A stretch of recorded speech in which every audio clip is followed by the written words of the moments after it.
Hey everyone, I'm here to take you through the last part of our module on sport and advertising. In this mini lecture, I'm going to talk about theories relevant to sport and advertising, in particular fan identification theory and relationship marketing. And then the last part of this video is going to go through some of the main takeaways from the NHL Inside the Warrior campaign article by Guy that you read for this module, and there's one quiz question about. So in terms of theories relevant to sport and advertising, if you remember way back at the end of January when we talked about communication theories and sports studies, some of these are going to be familiar to you and some are new or just kind of framed differently and thinking about them differently.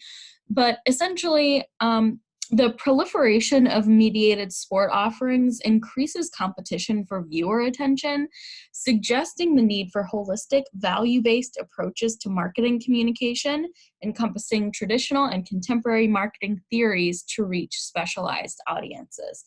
So, in order to create effective advertising and marketing campaigns, we do have to think about this from a communication perspective.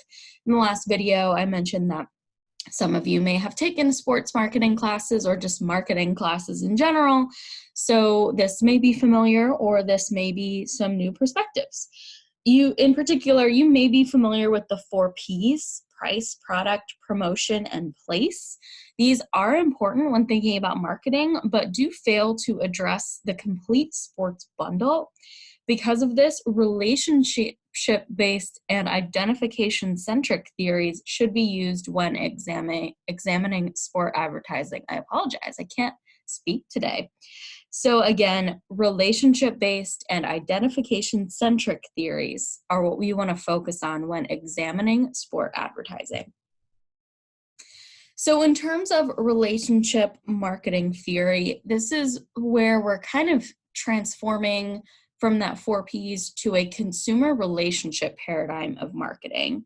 So understanding the importance of fostering interaction, relationship marketing does not discount the importance of financial exchanges, but rather accentuates long-term customer retention and influences repeat purchases through the development of psychological attachment, increased product familiarity, and decreased risk reduction for consumers.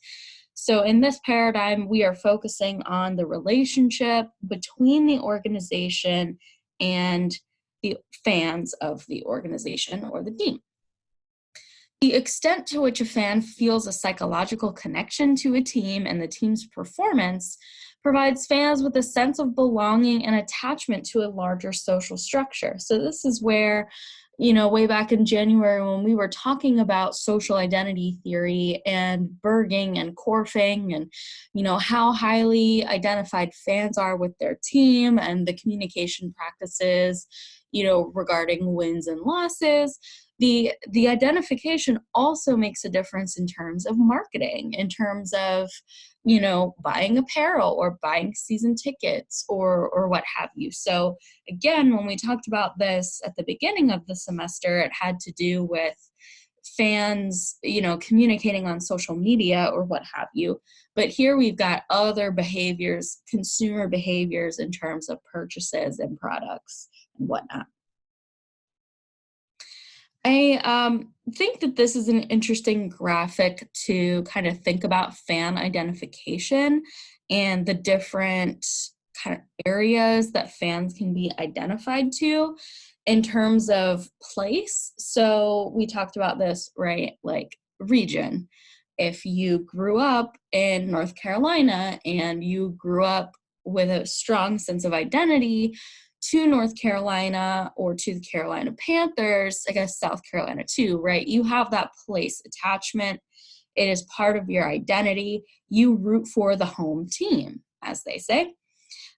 So having that sense of place impacts your identification as well as the environmental behaviors. So this was from a different article that I did not have you read. It was about environmental sustainability, but an interesting thing to think about in terms of the relationship to the place as well. So it's not just a relationship to a team, but you are at LR, not currently, but you would be living in Hickory, you living on LR's campus, you have that place attachment. Understanding the importance of fostering interaction. So we've got these 3 things that are very important, that kind of like 3 Ps instead of 4 Ps. So scholars would suggest process, purpose, and participation or engagement. So understanding the importance of fostering interaction subsequently becomes an important underlying principle for those practicing relationship marketing. So participation is key.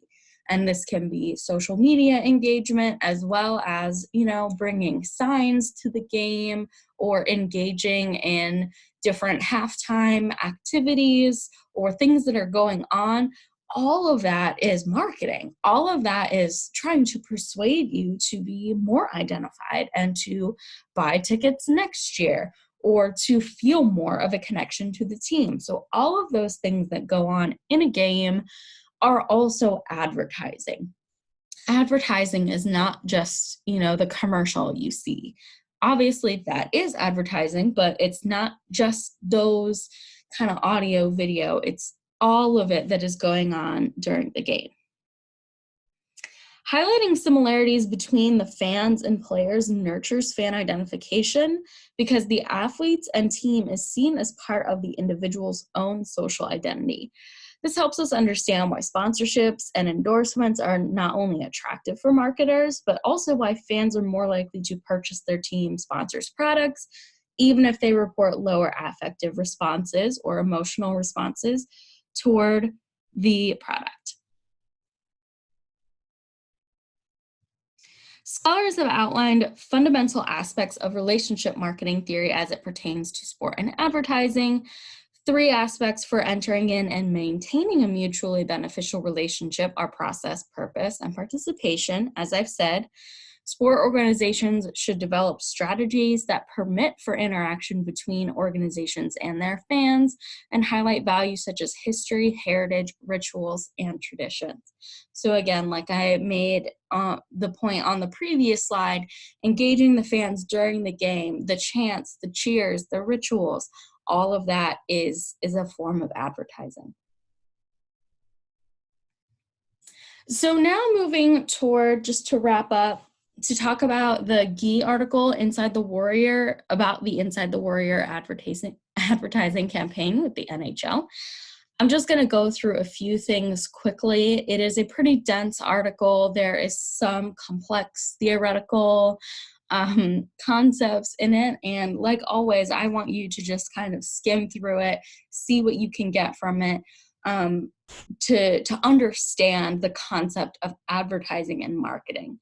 You do not need to worry about, all of the nitty-gritties in terms of that critical theory, but trying to get what you can get from, the main findings of the article. So what Gee is arguing, and she has a series of articles about this campaign, is that advertising and marketing producers can be considered what's called cultural intermediaries. So another way of saying this is like a gatekeeper, right? The people who are making the decisions, the people who have a huge influence over our perceptions of not only the teams, but also the fans. So this article is really exploring how Conductor, which is the name of the marketing firm, how they perceive female fans of NHL, of hockey. And so that's kind of what she set out to explore, the perceptions of female fans as they are communicated through this advertising campaign. So in this case, the executives from Conductor developed the campaign to target 3 types of fans: the hardcore disgruntled fans angry about the lost lockout season, and there's some context about that; the casual intermittent fans who seek to watch any type of sports telecast, so people who are just looking for sports to watch; and the increasing and largely overlooked female audience. So that is what Conductor said the audiences that they were targeting, those 3 main audiences. And again, this article is looking at how does this marketing firm conceptualize the idea of the female hockey fan. So the critical analysis in this article focuses on three things. First, how the cultural intermediaries from Conductor imagined and conceptualized female hockey fans as a target audience. Two, a comparative analysis between the creative strategies in the production of the Inside the Warrior campaign, with characteristics of female narratives, such as soap operas, to attract a female audience. And three, the accommodation of resistance to the stereotypical representations of gender in the Inside the Warrior campaign by the cultural intermediaries. So something that I want to just kind of get across in layman's terms is that unsurprisingly, this marketing firm was relying on stereotypes of female hockey fans, such as the Puck Bunny, that women are only interested in hockey to look at the big, strong men who are like warriors. And they capitalized on that stereotype to advertise their product, the NHL. And there was obviously some resistance to that, and they had to kind of accommodate that.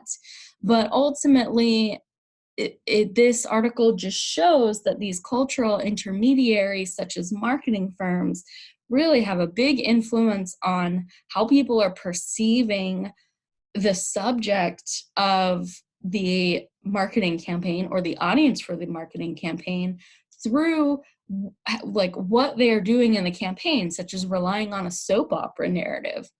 That is like a very explicit appeal to a stereotypical female audience. But as we know, female fans are not just interested in the NHL because of the big, strong men.